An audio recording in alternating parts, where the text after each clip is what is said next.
Hello and welcome to the Historical Hermiston Walking Tour that I created for my Girl Scout Gold Award. My name is Megan and I'll be kind of like your tour guide for today, along with the help of many other people. Everyone that you're going to hear talking on this tour today are natives of the Hermiston area, so they really know what they're talking about. If you want a detailed list of all the people that are talking on this tour and have helped me with the project, you can either go to the YouTube video of this tour, which is essentially like the same thing you're going to hear today, just on YouTube, and you just have to type in Historical Hermiston Walking Tour and it should come up. It'll be in the description box of that, or there's a pamphlet that you can pick up at the library that has the map for this tour, which also has the list of everyone that helped me on this project. I really appreciate all the help that I got from everyone. It was really a group effort. Now, before we start with the tour, I just wanted to mention that this isn't going to be like a hardcore history lesson on Hermiston or anything. It's more like a journey back in time where you're going to hear, that sounds cheesy, but you're going to hear more stories and memories and experiences that people had at certain places in Hermiston. So it's cliche, but it's more like a trip down memory lane. So without further ado, let's begin the tour. The first stop on the tour is Hermiston's first high school, which was Union High School, and the address for that is 199 East Ridgeway Avenue. So pause the recording and then hit play when you get there, and the first interview will begin then.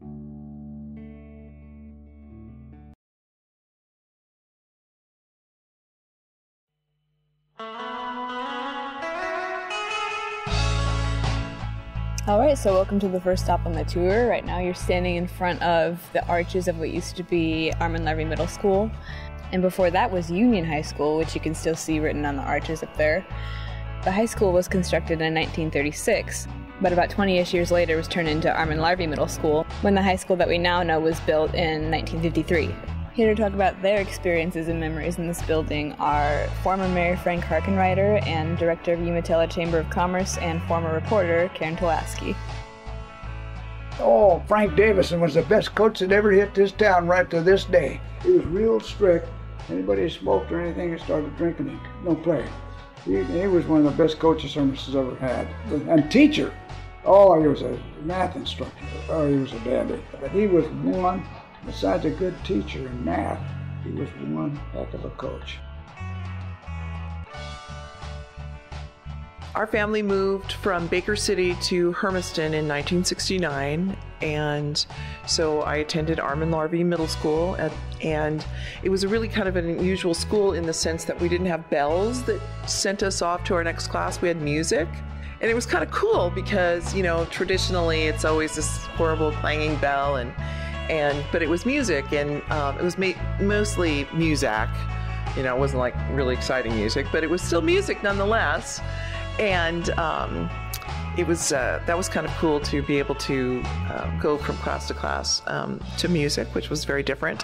And once a year, sometimes twice a year, if you had really good grades and you had good behavior, then you were allowed to watch a movie, and they'd troop all of us into the auditorium, and which at that time in the early 70s was quite nice.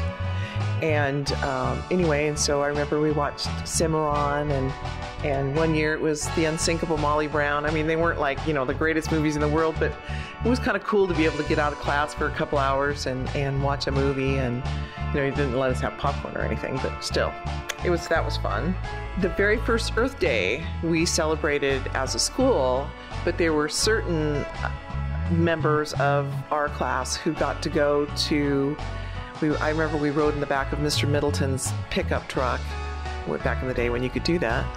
And anyway, we ran around town and picked up garbage. And so that was kind of cool to celebrate the first Earth Day, which was probably, 70 or 71 or something. I don't remember exactly when that was. And at that time also, when I was going to Armand Middle School, it was 7th, 8th, and 9th grade. So 9th graders didn't go to the high school until I was a senior in high school, and that's when the 9th graders moved from the junior high to the high school, and then it became a 7th and 8th grade middle school. Now it's time to make your way to Hermiston's first hospital, which is located on 700 East Main Street, where Main Street meets Diagonal. But before you press pause, here's Nancy, Novak, and Tom Harper to tell you a story along the way.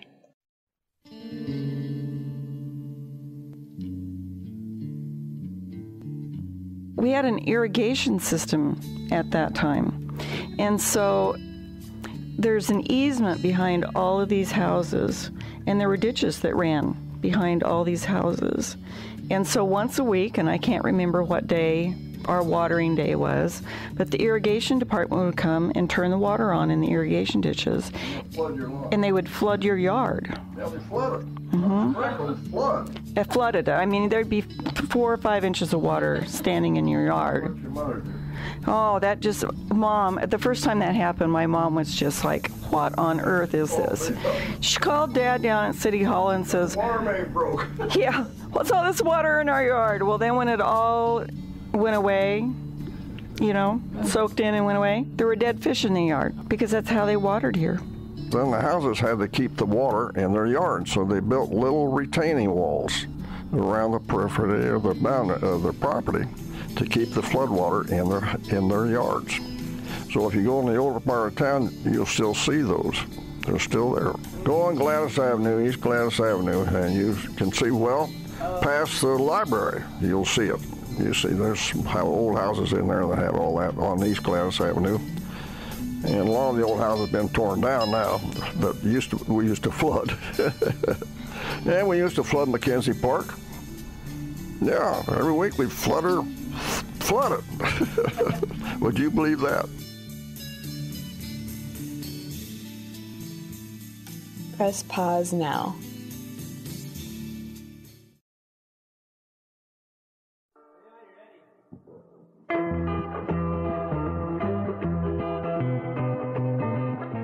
Welcome back. If all went well, you're now standing in front of Hermiston's first hospital, also known as the Shotwell House. The house was built in 1907, but its first use wasn't actually as a hospital, it was as a home for Arnold Shotwell and his family when they moved to Hermiston that year. It wasn't until 1935 that the Kingsbury family opened it as a hospital, but it's still known as the Shotwell House because at the time it was one of the biggest and most impressive houses in Hermiston. When Mr. and Mrs. Alton Kingsbury opened Hermiston General Hospital in 1935, it was a pretty impressive hospital for the time. It was even equipped to perform major surgery. The first patient of the hospital was a Mrs. Merle Fletcher, who gave birth to her son there. Now, like I said before, this hospital was built in 1935, but as I also said, it was the first hospital in Hermiston, and now Hermiston was officially established in 1847. So that leaves about 90 years in between there where there was no official hospital in town. So what did people do back then when there was injuries or babies needed to be birthed or that sort of thing? Well, people actually opened up their homes as hospitals, and it wasn't like everyone that opened up their homes for this was a certified doctor or anything, so I'm sure it came as a big relief when there was an official hospital in town.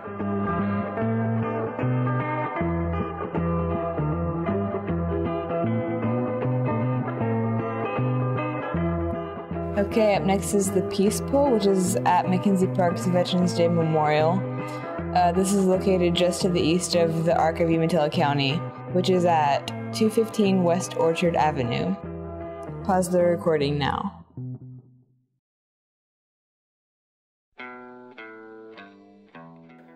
You're now standing in front of the Peace Pole, which is actually one of many that you can find around the world. And here to talk to you about it is Girl Scout leader and my mother, Michelle Kane. Hermiston's Peace Pole is the result of a dance and the love we have for our veterans. What does it mean? It's the result of a dance? Yes, I'm going to explain why it is the result of a dance and the love we have for our veterans. A couple of years after we started our father-daughter dance, it was called the Me and My Prince Ball. We were starting to have more money than what the expenses were costing us, so we thought, well, we need to do something for the community. We wanted to do something pretty significant and pretty substantial for the community that we would leave like a legacy kind of thing. So we talked about it. We got the girls involved with it. We told them some of our ideas. They shared some of theirs, but it all boiled down to that we wanted to do something for the veterans because we had been doing these free meals. It began with free breakfasts, but then it turned into free dinners that we put together for our veterans and current members of the military. And at that time, we had been doing the dinners for about 4 or 5 years. And the girls were starting to get to know them by name, and they would sit with the same veterans that they sat with before. I mean, they were really beginning to bond with them. They wanted to do something even more for them.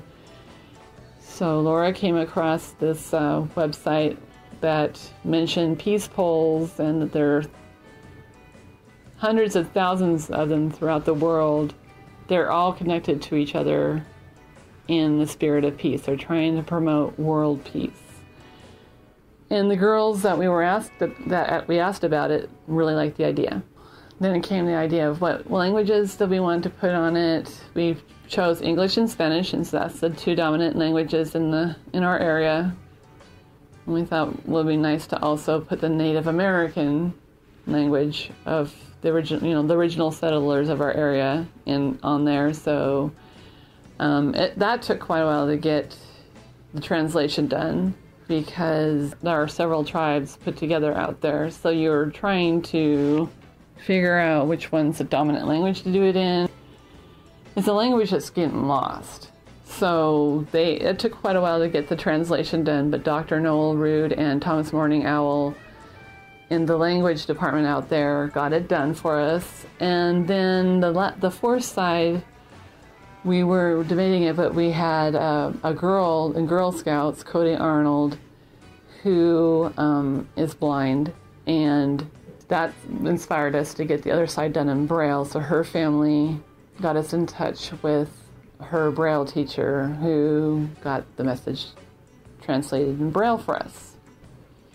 And Spike Piersol, who oversees the Veterans Memorial there at McKenzie Park, helped us pick a site for it and get it installed. And that was done just in time for Hermiston's centennial celebration that was held at the park in 2007. So the Peace Pole was part of the centennial celebration.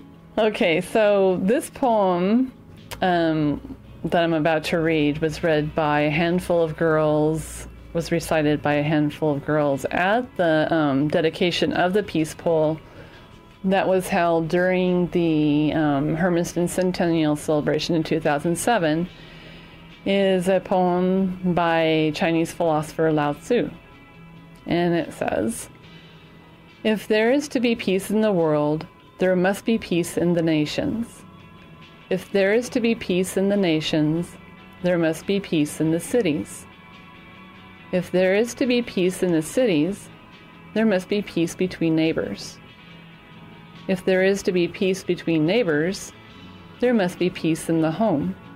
If there is to be peace in the home, there must be peace in the heart."